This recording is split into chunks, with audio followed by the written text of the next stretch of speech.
얘들아 안녕. 문주쌤이야.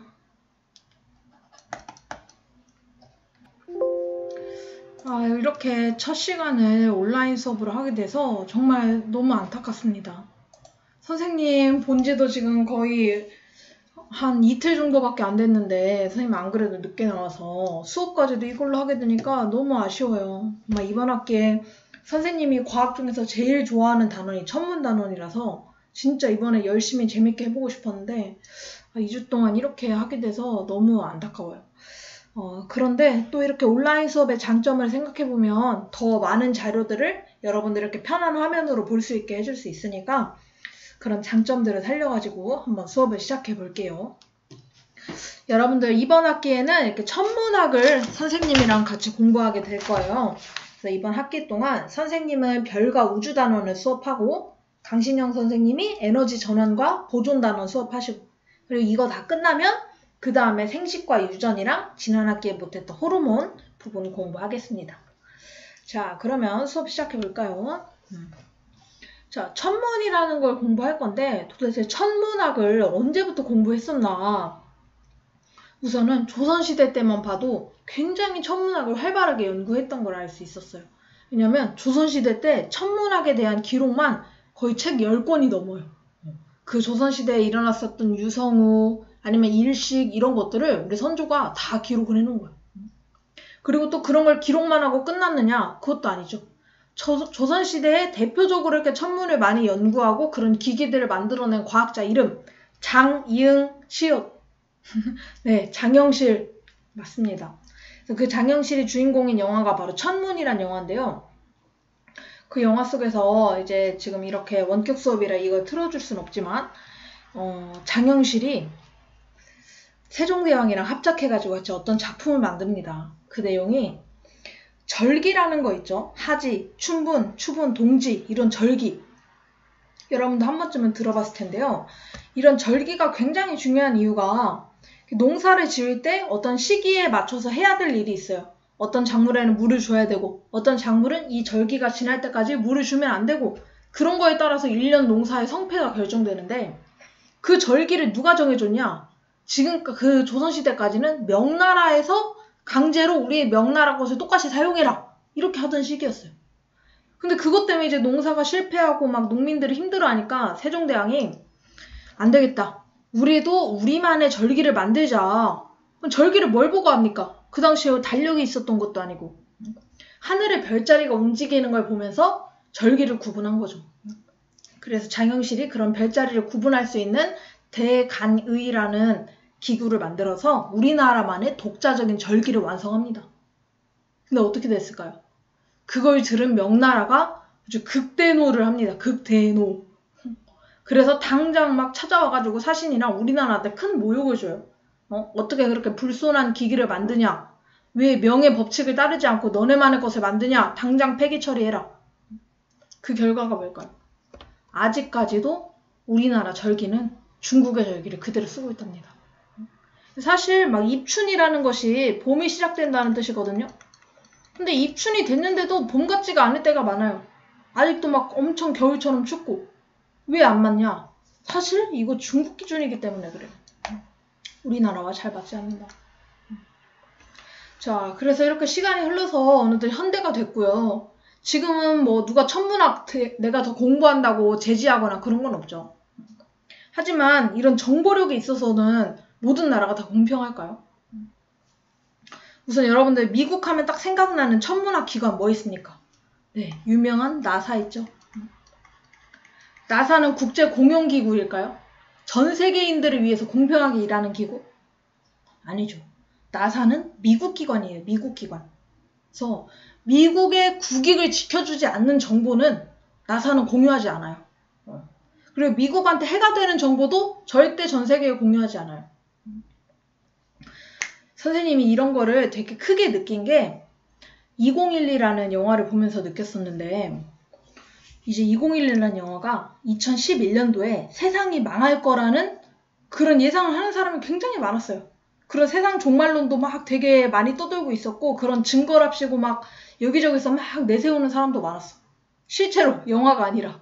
그래서 선생님도 2011년도에 뭐지 이거 진짠가? 하면서 약간은 하루 정도는 잠을 못 잤어. 좀 불안해가지고. 근데 그 시기에 딱 나온 영화인데 2012가 영화 속에서 실제로 2012년도에 지구가 종말해. 완전 불덩이가 돼가지고. 근데 나사에서 그걸 알았는데 사람들한테 공유를 안 한 거야. 공유하면 어떻게 돼? 막 사람들 완전 다 70억 명의 인구들이 난리가 날 거 아니야. 세상이 종말하니까. 질서도 완전 어지럽혀질 거고. 어쨌든 말을 안 합니다. 사람들은 자기가 내일 죽는 것도 모르고 그냥 평범하게 살아가고 있었어요. 근데 나사 이걸 이미 알고 있었던 나사에서는 사람들을 데리고 떠나려고 지구에다가 엄청나게 거대한 우주선을 하나 만들어. 근데 그 우주선이 아무리 큰다 한들 거의 아파트 한 채 정도의 크기 정도였거든요. 영화 속에서. 아무리 크다 한들 지구의 인구가 70억 명인데 그 70억 명이 다 탈 수 있을까요? 다 못하죠. 아무리 커도 지구만 하지 않는 이상. 그러니까 제한된 사람들한테만 티켓을 주는 거예요. 근데 누구한테 줬을까요? 정말 공평하게 뭐 착한 일 많이 한 사람? 세상은 그렇게 호락호락하지 않죠. 돈 많이 된 사람, 우주선 만드는데 정치인들, 권력 센 사람 이런 사람들한테 티켓을 먼저 줘요. 그러니까 이런 티켓을 못 받았다는 걸 뒤늦게 안 사람, 평범한 사람들이 막 자기 자식이라도 어떻게든 태우려고 막 문이 닫히는 순간에도 자식을 던져서 넣고 막 이 영화 속 주인공들은 자식을 데리고 막 환기구를 뜯어가지고 그 속으로 들어가는 그런 내용이에요. 그래서 뭐 그 영화 내용은 막 지구가 멸망했을 때 인간의 실현 이런 영화지만 선생님은 거기서 굉장히 충격을 받은 부분이 내 스스로 우리나라가 천문학에 대한 지식이 없으면 언젠가 정말 다른 나라가 알려주지 않으면 이렇게 스스로 해내지 못하는 상황이 발생할 수도 있겠구나 이런 생각이 들면서 좀 충격적이었어. 그래서 우리나라도 다른 나라 기술에 의존하지 말고 우리나라의 천문학 지식을 점점 높이 쌓아 올려가야겠다. 이런 정말 그런 절박함이 좀 드는 영화였어요. 그럼 위해서 우리도 천문학을 한번 시작을 해볼까요? 자, 먼저 거리입니다.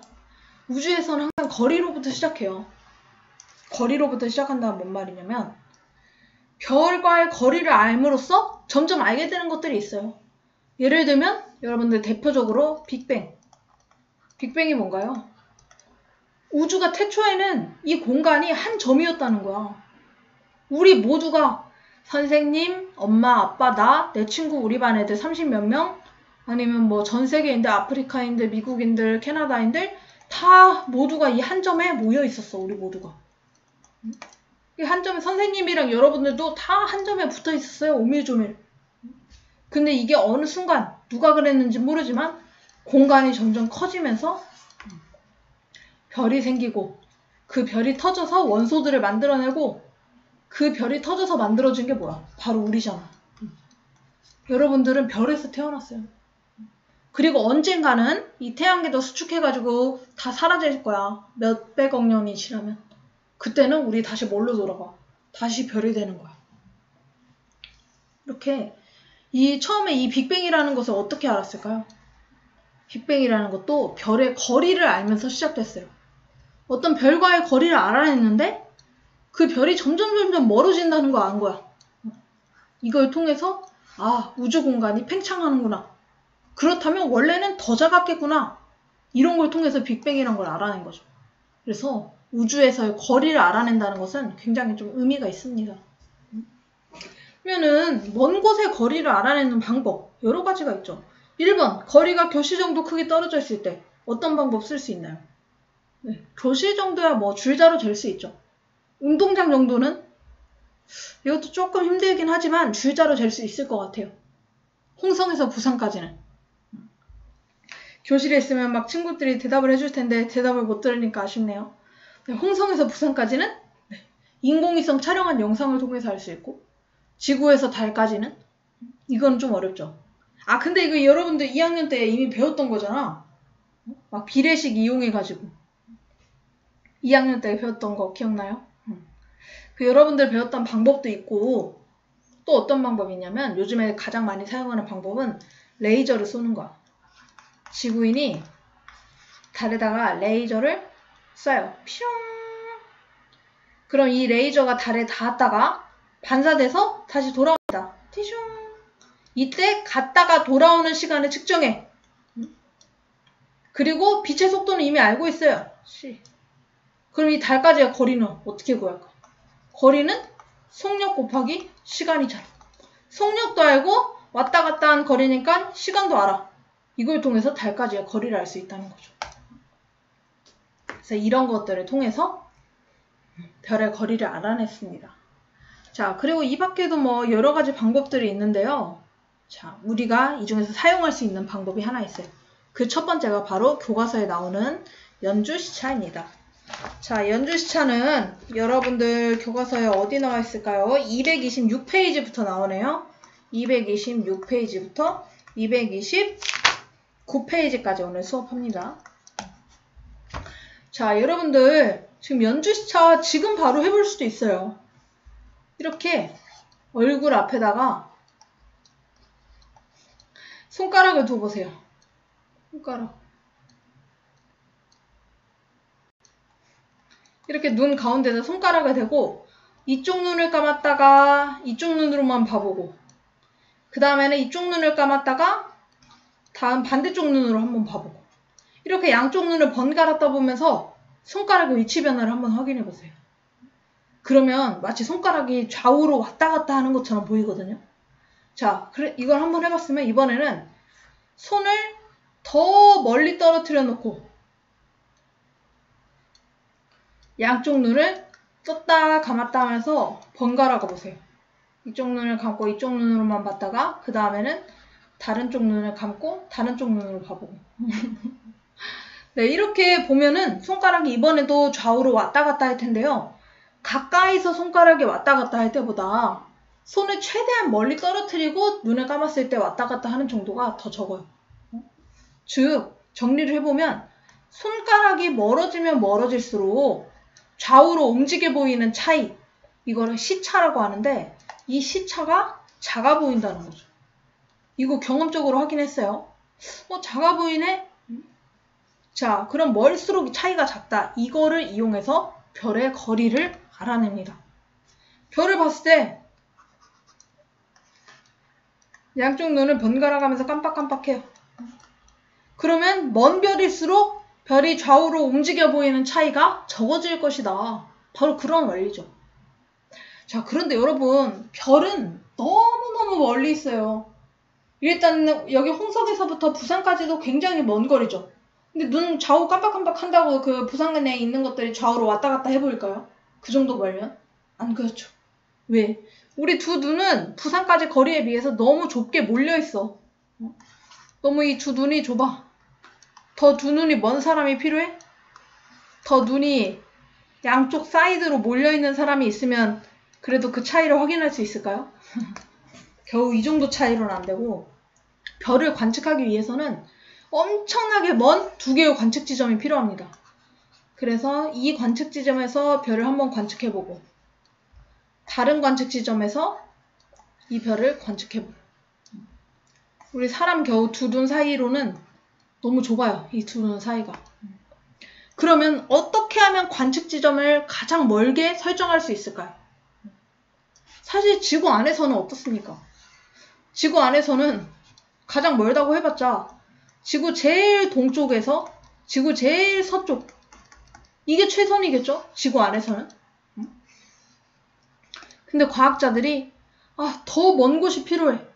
더 먼 별의 시차를 찾아내기 위해서는 지구의 크기를 벗어날 수 있는 더 먼 지점이 필요한 거야. 그래서 이런 방법을 사용해요. 우리 지구는 태양 주위를 1년 동안 한 바퀴 돕니다. 이때 태양에서 가장 왼쪽에서 머물러 있을 때를 첫 번째 상황. 이때 한번 관측합니다, 별을.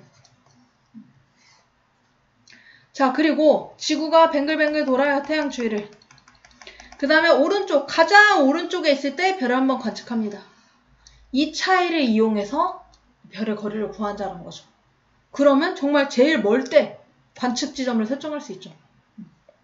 자, 근데 여기서 우리 중학생들이 가장 이렇게 오답률이 높은 게 A에서 B까지 가는데 걸리는 시간 얼마일까요? 정답 1번 1년이다. 2번 6개월이다. 정답은 6개월이죠. 왜? 1년 동안 어떻게 해? A에서 B로 갔다가 6개월 또 지나면 제자리로 돌아와야지. 그죠? 그러니까 지금 A에서 B까지는 6개월입니다. 자, 그래서 A에서 한번 관찰하고 B에서 한번 관찰해서 그 차이 각도를 보는 것. 그게 바로 별까지의 거리 재는 방법이다. 지금 마치 이 상황은 여러분들이 왼쪽 눈 떴을 때가 A에서 관측한 상황. 그 다음에 A 눈을 감고 B에서 눈을 뜹니다. 그래서 B에서 관측한 상황. 이 상황이랑 똑같다고 보시면 돼요. 자, 그러면 이 방법을 이용해서 별의 거리를 이제 잴 건데 한번 볼게요. 어떤 별, 노란 별의 거리를 찾고 싶어요. 여기서 한번 관측하고 6개월 뒤에 다시 한번 관측해서 이 각도를 찾아내는 거. 이게 바로 시차. 자, 그러면 우리가 조금 이따 선생님이 공식을 하나 알려줄 거야. 거리는 시차가 크면 클수록 작아지죠. 시차가 크면 클수록 작아지고 시차가 작으면 작을수록 커져. 반비례 관계네. 그럼 시차는 분모에 있겠네. 근데 이때 그 각도를 이제 분모에 놓을 건데 이 세타는 전체 각도가 아니라 반절만 쓰게 될 거야. 반절. 전체 각도의 반절. 자, 이렇게 쓰는 이유는 잠시 후에 나옵니다. 자, 노란별, 빨간별 누가 더 시차가 작을까요? 노란별 시차, 빨간별 시차. 네, 훨씬 더 작아지는 거 볼 수 있죠. 실제로 별은 너무너무 더 멀리 있는데 너무너무 멀리 있는 별 시차? 네, 훨씬 작아지죠. 이때보다. 그래서 별이 멀어지면 멀어질수록 각도가 작아진다. 자, 이거 확실하게 구하는 원리 한번 볼까요? 아마 여러분들 책에는 없을 거예요. 그리고 여러분들도 이거를 뭐 외우려고 노력할 필요는 없어요. 그냥 원리가 그냥 저런 방식이구나. 그냥 저래서 저렇게 된 거구나 정도의 이해만 있으면 돼요. 자, 선생님이 이 원에서 반지름이 너무 궁금해. 근데 이 반지름을 구할 수 있는 조건이 뭐냐면 각도 20도일 때 이 호의 길이가 10cm였다는 거야. 그럼 이때 반지름은 뭐냐? 어떻게 계산할까요? 2πr 전체 원의 둘레 대 10cm는 비례식을 만드는 거예요. 전체 원의 둘레 대 10cm 했으니까 각도도 전체에 해당하는 각도는 360도. 360도 대 20도. 이렇게 비례식 세울 수 있죠. 그럼 안에 있는 것끼리 곱하고 바깥에 있는 것끼리 곱하면 10 곱하기 360도는 20 곱하기 2πr. 근데 파이는 3.14 넣어서 계산할 수 있죠. 자, 이렇게 계산해 봤더니 R이 28.6 이런 식이 나오네요. 이거랑 똑같은 원리를 사용해서 풀 건데요. 자, 별, 태양, 지구, 별 이렇게 하나의 원을 만들어 놓고 우리가 알고 싶은 건 별까지의 거리 R이야. 자, 그러면 아까랑 똑같이 비례식을 세울 수 있는데 전체 2πr 대 이만큼의 길이, 아까는 10cm였지? 근데 이만큼의 길이가 뭐야? 지구랑 태양 사이 거리네? 이건 이미 알고 있습니다. 지구랑 태양 사이의 거리는 1AU라고 이제 과학 단위까지 만들었어요. 이게 뭐라고? 지구, 태양 거리. 자, 그럼 계산해 볼게. 전체 둘레 2πr 대 태양 지구 거리 1AU는 전체 각도 360도 대 우리가 관찰할 연주시차 세타. 이렇게 되는 거죠. 그래서 여러분들 여기에서 바로 이 반절만 각도를 사용하는 게 나오는 거야. 왜 전체 각도 사용 안 하고 이 반절만 쓰지? 바로 이런 비례식을 통해서 만들어진 식이기 때문에. 자, 그러면 이거 계산해보면 1AU 360에다 2πr로 세타 나누고 단위 환산을 해주면 나오는 공식이 반지름 R. 우리가 구하고 싶은 별까지의 거리는 이 각도분의 206, 265, AU 이런 식이 나옵니다. 자, 이걸 통해서 이제 그러면 별까지의 거리를 구하는 거래. 만약에 세타가 0.1이었다. 어떻게 풀면 돼? 거리는 0.1분의 206, 265, AU 이런 식으로 풀면 돼요. 근데 이 숫자 너무 복잡하죠? 206, 265, AU라는 숫자. 그래서 과학자들이 과학자들도 계산하기가 너무 복잡한 거야. 그래서 아예 새로운 식을 만들어버려요. 새로운 단위를. 206, 265, AU 너무 복잡해. 그냥 얘를 1PC로 놔버려. 자, 그랬더니 식이 이렇게 깔끔해집니다. 사실 여러분들이 알아야 될 거는 이게 전부예요. 거리는 각도분의 1파섹이다. 이 단위를 파섹이라고 읽습니다. 파섹. 자, 그러면 여기서 방금 선생님이 세타를 넣을 때 이 옆에 점 2개가 있어요? 이거 뭘까요? 점 2개. 자, 이 점은 각도를 나타내는 새로운 단위인데 방금 별이 멀어지면 멀어질수록 각도가 굉장히 작아진다고 했어요. 이 각도는 너무 작아진 나머지 1도라는 단위로 표현할 수 없을 만큼 너무 작아집니다. 자, 그러면 1도보다 더 작은 단위가 필요하다는 거죠. 근데 이게 시계랑 되게 비슷해서 외우기가 편해요. 1시간은 몇 분? 60분. 60분은 3600초. 똑같습니다. 1도라는 단위를 60개로 쪼개면 60분. 얘도 이 점 하나 찍은 것도 분이라고 읽어요. 60분을 60개로 쪼개면 3600초. 점 2개 찍은 걸 초라고 하는데요. 이게 초라는 단위예요. 그래서 천문학에서는 이 각도를 표현할 때 도는 너무 크니까 1초, 2초, 0.1초 이런 값들을 앞으로 사용할 거예요. 자, 그러면 실제 문제 한번 풀어볼까요? 실제 문제는 이런 식의 문제가 나옵니다. 6개월 간격이죠. 아까 지구가 제일 왼쪽에 있을 때부터 제일 오른쪽에 있을 때까지가 6개월 걸리니까 6개월 간격으로 관측을 했더니 A에서 처음에 있었는데 6개월 뒤에 A'로 갔어. 다시 6개월이 지나니까 원래대로 A로 돌아왔대요. 이 별의 거리를 한번 구해볼까요? 자, 지금 이렇게 됐다는 거는 A가 처음에 여기 있었다가 6개월 뒤에 여기로 옮기고 있다는 건 지구가 처음에 이렇게 봤다가 6개월 지나니까 여기에 있는 걸로 보였다는 거죠. 그때 각도가 몇 도다? 0.2초다. 근데 우리가 사용하는 거는 0.2초 전부가 아니라 0.2초의 반절인 0.1초가 필요한 거죠. 자, 그러면 계산해 볼게요. R분의 R은, 거리 R은 세타분의 1파섹이 되는 거죠. 자, 그러면 거리는 세타가 뭐예요, 여기서? 0.1이네? 0.2의 반절이니까 0.1분의 1파섹. 자, 위아래 10 곱해주고 똑같이 10을 곱해주면 10파섹. 이런 식으로 계산할 수 있으면 돼요. B 한 번 더 해볼까요? B도 마찬가지예요.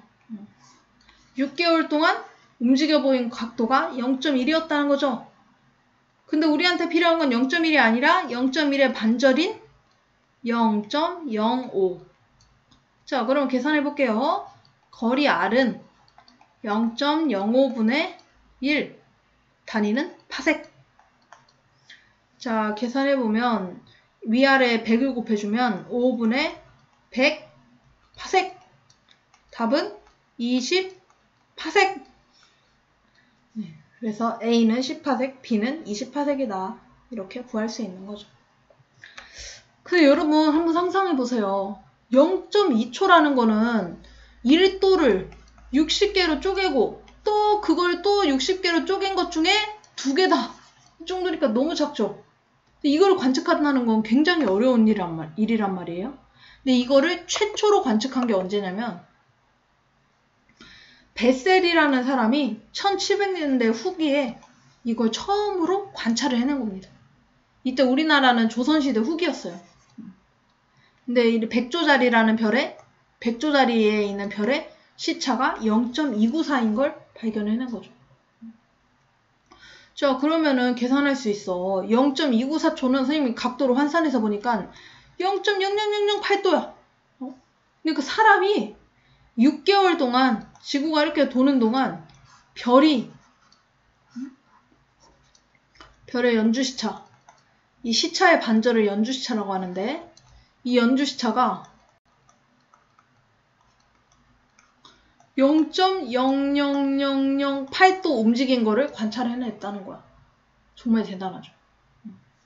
그래서 이거 그러면 이거 가지고 거리 한번 계산해 볼게요. 거리 R은 0.294초니까 0.294분의 1 이렇게 되는 거죠. 그럼 이거 실제로 선생님이 핸드폰 계산기로 해봤더니 3.4파섹이 나왔어요. 근데 3.4파섹 했을 때 얼마나 먼지 가늠이 잘 안 되죠. 3.4파섹은 1파섹이 어느 정도의 길이냐면 빛의 속도로 3년 정도 날아가야 닿는 거리가 바로 1파섹이에요. 이 빛의 속도라는 걸 라이트 이어의 약자인데 빛, 광, 년 할 때 년, 광년. 그래서 이거를 광년으로 환산해 보면 대충 한 11광년 정도의 거리를 찾아낸 거죠, 이때. 근데 11광년 얼마나 큰 단위냐면 지구에서 태양까지 빛의 속도로 갈 때 걸리는 시간이 8분밖에 안 걸려요. 그러니까 여러분들이 대낮에 이렇게 태양빛을 딱 받았을 때 그 태양빛은 언제 태양에서 출발했다는 거야. 8분 전에 출발한 게 지금 도달했다는 거야. 근데 그렇다면은 이 11광년이라는 숫자는 얼마나 큰 거야. 그렇게 멀리 있는 별의 거리를 찾아냈다는 거죠. 자, 그래서 이런 문제들을 여러분들이 풀 수 있으면 되는데 이 문제는 선생님이 여러분들 풀 수 있을 것 같아서 수능에서 한번 가져와 봤어요. 자, 볼게요. 별 A와 B를 6개월 간격으로 관측을 했대. 자, 그러면 가 시기에서 나 시기까지 걸린 게 6개월이라는 거야. 연주시차로 풀라는 문제네. 근데 별 B는 위치 변화가 없었대. 자, 그러면 B는 그냥 제자리에 가만히 있었다는 거고 A를 보면 처음에는 B로부터 0.07초 왼쪽에 있었다는 거야. 근데 6개월이 지나니까 B로부터 0.03초 오른쪽으로 움직였대, A가. 자, 지금 B로부터 기준을 둬가지고 좀 어렵게 느껴질 수 있는데 그냥 A가 움직인 정도만 확인하면 돼요. A는 6개월 동안 얼만큼 왔다 갔다 한 거야. 자, 지구가 6개월 이동하는 동안 A는 총 이만큼 이동했다는 거죠. 더하면 0.1이네요. 그렇지. 그러면 A의 연주시차 0.1의 반절이 필요한 거죠. 0.1의 반절은 0.05. 그럼 이걸 통해서 거리 구할 수 있죠. 거리 R은 0.05분의 1파섹이다. 위아래 100을 곱해주면 5분의 100파섹이다. 답은 20파섹이다. 이렇게 풀 수 있는 거죠. 오케이? 자, 이 정도 풀면 여러분들 수능까지 풀 수 있는 거예요. 자, 이거는 더 쉬워. 이건 진짜 수능에서 그대로 캡처해가지고 가져온 건데 지금 우리 계속 배웠던 지구가 이제 태양 주위에 도는 모습이고 6개월 동안 별이 왔다 갔다 하는 걸 관측한 모습이야. 자, 연필은 지금 연필 가지고 하고 있는데 우리는 손가락 가지고 있었는데 연필은 가에서 별에 해당한다. 네, 맞는 거죠. 손가락 대신에 별. 자, 왼쪽 눈으로 본 후 이어서 오른쪽 눈으로 볼 때까지의 시간 간격 가에서 6개월이다. 맞죠? 반년, 6개월이 걸리죠. 자, 디귿, 눈과 연필 사이의 거리가 먼 경우는 연주시차가 크다. 거리가 멀면 멀수록 연주시차 어떻게 되죠? 작아지죠. 그러니까 디귿이 틀린 거네. 자, 여러분 오늘 수업에서 시험 문제가 2문제 나올 건데요. 지금 선생님 굉장히 길게 뭔가 원리들을 설명하고 막 각도를 설명하고 역사를 설명하고 했지만 네, 그거는 다 그냥 여러분들 좀 이해를 조금 더 심층적으로 할 수 있도록 돕기 위해서 준비했던 얘기들이고 오늘 수업에서는 딱 이 정도만 아시면 돼요. 일단 단위 1도 몇 분? 60분. 60분은 3600초. 그래서 이 초라는 단위는 너무너무 작은 단위. 자, 그 다음에 LY 라이트 이어 이거 뭐야? 광년. 빛이 1년 동안 이동할 수 있는 거리. 파섹 왜 나왔어요? 일단 AU부터 해볼까? AU는 지구와 태양 사이의 거리인데 아까 막 복잡한 식을 비례식을 만들다 보니까 나오는 게 206, 265, AU라는 숫자가 계속 반복돼. 그래서 아예 이거를 하나의 단위로 만들어버리자 해서 나온 게 바로 파세기였죠. 이 정도 알아두시면 되고요. 연주시차, 시간간격, 각도, 거리 구하는 공식 실제로 구해보기. 네, 이렇게 각도, 지구가 6개월 동안 이동했을 때 별이 움직이고 있는 각도가 시차인데 그 시차의 반절을 연주시차라고 한다. 그래서 연주시차 가지고 거리 구하는 공식 세타는 연주시차분의 1. 단위는 파섹. 이렇게 구한다는 것 정도만 여러분들이 아시면 됩니다. 네, 오늘 정말 고생 많았습니다. 계약하고 온라인 수업 끝나면 쌤한테 질문하러 많이 오세요. 네, 고생했습니다.